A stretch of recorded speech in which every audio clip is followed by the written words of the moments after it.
What's up viewers? What's up keepers? It's me, Chi. Welcome back sa channel ko. Tara, samahan nyo ako sa panibagong vlog. Pero bago ang lahat, papasukin natin ang intro. Intro, pasok!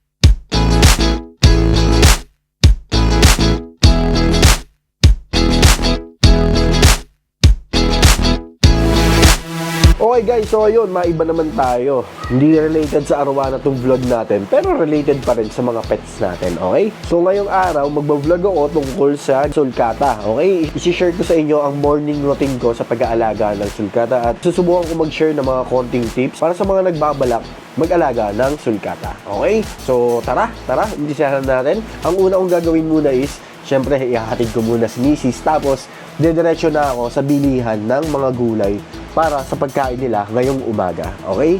Tara, alis na ako.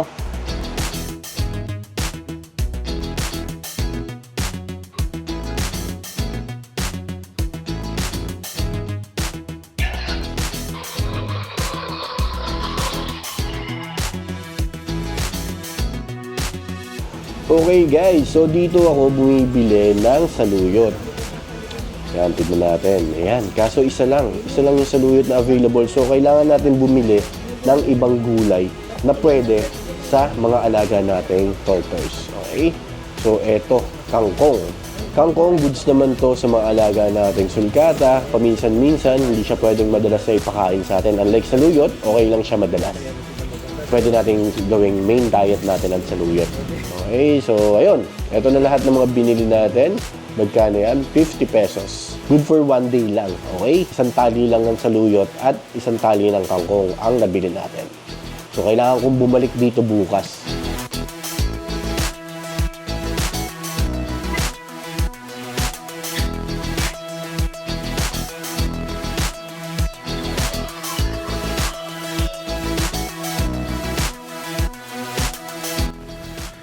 Okay, so ang gagawin ko una is magpapakulo ko ng tubig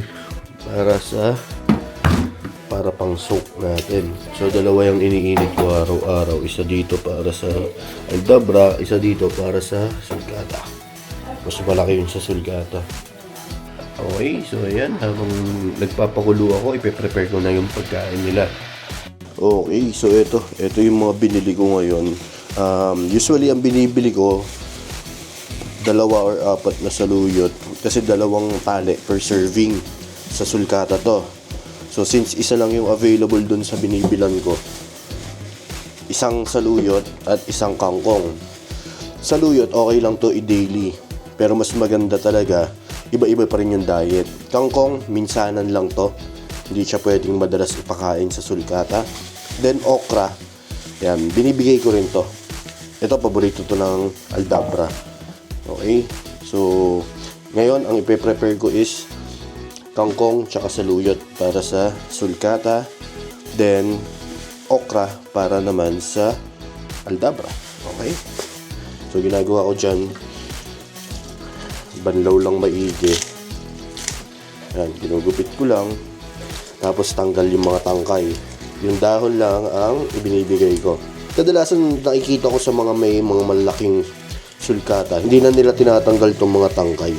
Pero pag maliit pa yung sulcata mo, hindi nila kinakain to. Pero minsan, napapansin ko, tinatry ko rin, nakakain din naman nila. Mas madalas lang talaga na iniiwan nila. Ayan. Okay, so ganito yung ginagawa ko habang nagpapakulo. Importante rin, pag magpapakain kayo ng gulay, galing sa pinagbilan nyo, banlawan nyo ng maigi. Kasi hindi natin masabi kung may mga dumi yan or gumamit ng pesticide yung pinanggalingan na ito. So tapos na yung kangkong, ito naman saluyot. Saluyot, ganun din. Tanggal tangkay. Okay, tapos na. So banlaw lang maigi. Yan, may mga nakakalusot. Yan, banlaw.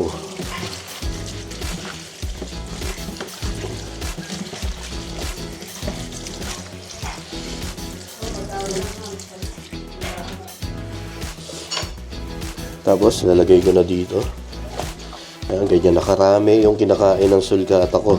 Dati, isang tali. Halos di pa nila maubos. Pero ngayon, yan, saglit lang sa kanila to. Okay.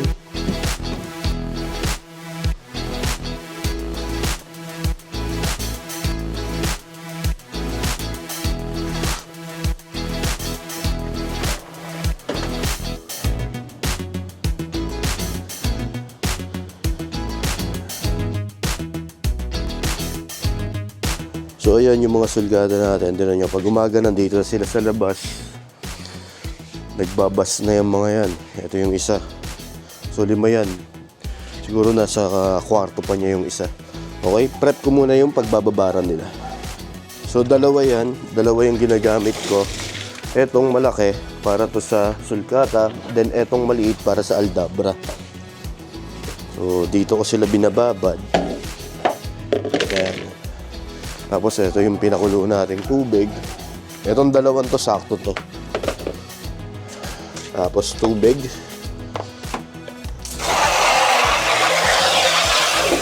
Banlaw.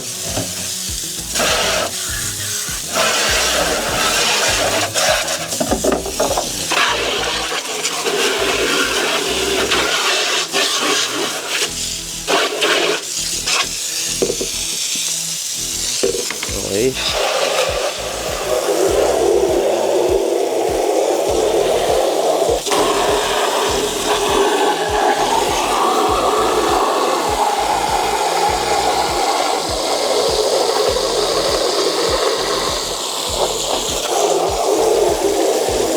Okay, dapat maligam-gam lang, hindi sobrang init, hindi rin sobrang lamig. Lapit natin yung camera. Okay, tapos ito naman yung sa sulcata.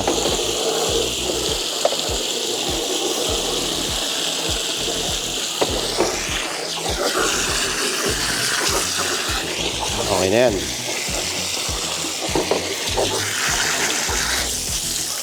Ayos. Okay, so lagay na natin yung mga sulcata natin. Ito yung pinakamalaki ko. Si Dustin, around 2 kilos to nung sinukat ko nung October 30. Every end of the month ako nagsusukat eh. Ito naman si L, pinakamaliit ko dati. Then ito si Tiddles. Ayan, yan yung tatlo na original ko. Then yung dalawang bago kunin ko. Ito si Max. Ito yung isa sa mga alaga ko na nag-pyramiding. Ayan. Pyramiding is yung nakaumbok yung mga scutes niya. Scutes nga ba tawag dito? Kung di ako nagkakamali. Yan, yun yung mga iniiwasan. So yan. Tapos last is si Jamir. Si Jamir yung nagkaroon ng problema sa puwet.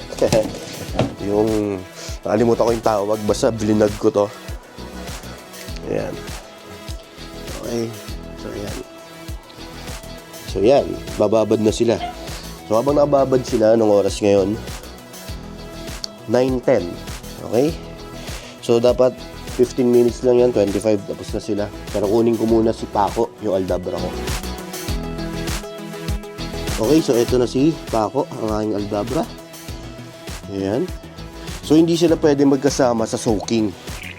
Actually, hindi daw dapat magkasama ang desert tortoise tsaka forest tortoise. Base yan kay Doc Willie. Yung bet sa may White Plains. So ang advice niya, as much as possible, huwag pagsamahin ng desert tortoise tsaka ang forest tortoise kasi nagkakaroon nga ng cross-contamination. Pwedeng magkaroon ng sakit si aldabra na deadly sa kanya pero hindi deadly or hindi serious na sakit sa sulcata. So yun yung iniiwasan natin. Kaya hindi ko pinapakawalan dito si Paco. Okay? So yun yung iniiwasan natin. Tsaka sa soaking, syempre, pag soaking, dumudumi yan. So pwedeng mainom ni Paco or pwedeng mainom naman ng sulcata yung dumi ni Paco. Na pwede rin mangyari sa sulcata yung ganon. Na normal na sakit lang kay Paco sa aldabra, pero pwedeng ikamatay naman ng mga sulcata. So yun yung iniiwasan natin, guys. So ayan, soak lang sila dyan. 15 minutes. Ito, 20 minutes ko to sila soak. Okay?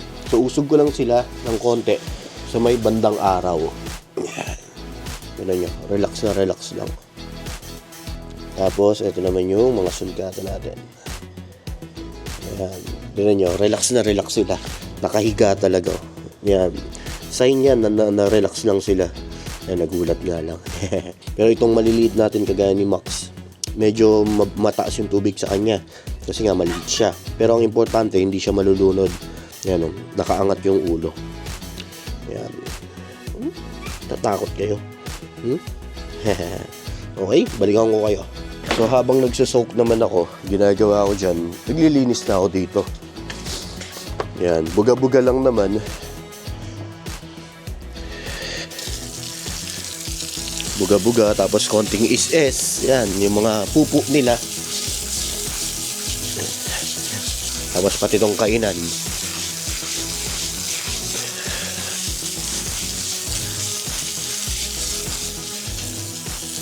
Yan lang. Ganito lang ginagawa ko every morning. Daily yan.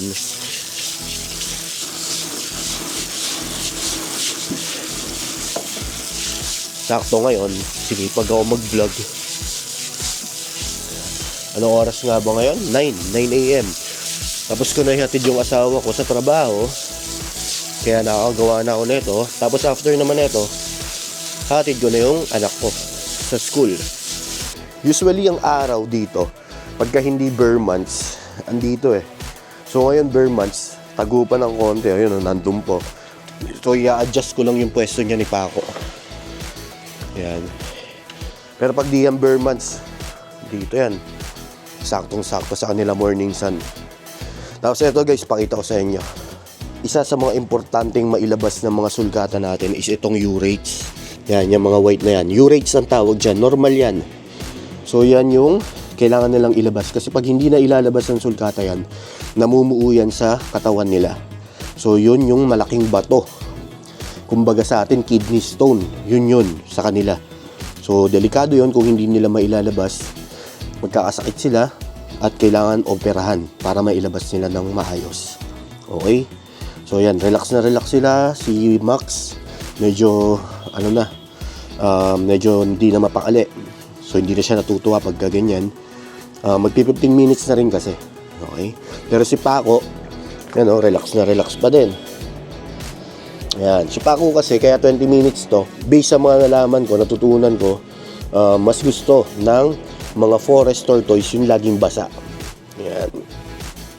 Okay. So ito yung mga pananim ko dito. Naging plantito ko simula nung nag-alaga ako ng sulcata. May gumamela ako. Tapos yan, gumamela yung maliit na yan, hindi ko pa nalilipat. Mga upunsya. Tapos may malaki kong gumamela doon. Ayun. So ayan, pwede ko nang alisin tong mga sulcata. Okay, tara, pakawalan na natin sila. Pero bago ko sila pinapakawalan, ang ginagawa ko, nilalagay ko na tong pagkain nila. Kasi pagka pinakawalan ko yung mga yan, nang walang pagkain dito, kung saan magpupunta yan, ang gugulo niyan eh. Ayan. So dito ko lang nilalagay yung pagkain nila. So kunin na natin itong pinakamakulit na hindi na natutuwa, si Max. Tapos itong pinakamalaki natin, hindi na kaya ng isang kamay ko, si Dustin. Then ito si Jamir. Ito naman si Tiddles. At ito naman si El. So ang first 5 ko yan. Tapos ito, tapon lang dito.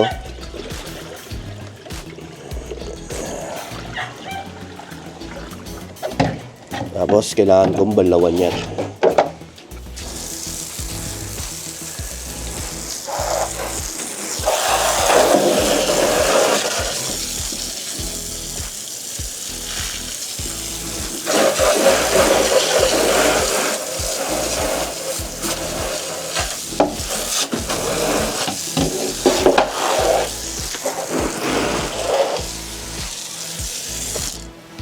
Ayan, kumakain na sila sa luyot tsaka kangkong. Tapos ayun si Paco, yung aldabra, pwede ko nang alisin sa pagsusok niya.